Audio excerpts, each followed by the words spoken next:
Hello' everyone, কি খবৰ সকলোৰে? ৰাতিপুৱাৰ চাহ কাপ এনেকে সজাই লৈ খাই লৈছোঁ। মই এনেকে প্লেটত সজাই খাই খুবেই ভাল পাওঁ। বাৰু আজি আমাৰ ঘৰৰ অক্সিজেন কৰ্ণাৰটো দেখাওঁ বলক।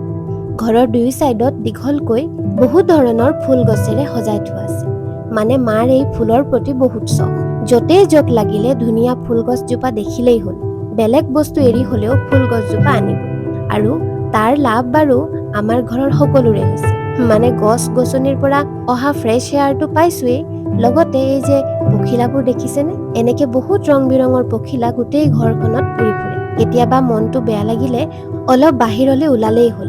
এইবোৰ দেখিলেই যেন মনটো এনেই ভাল লাগি যায়। আৰু বিভিন্ন ঋতুত ফুলা বিভিন্ন ফুলৰ গোন্ধৰ কথাটো ক'বই নালাগে। আৰু কেতিয়াবা খুব সোনকালে যদি উঠা হয়, বিভিন্ন চৰাইৰ বিভিন্ন মাতৰ লগতে ফুলৰ মৌ চুহি থকা দেখা যায়।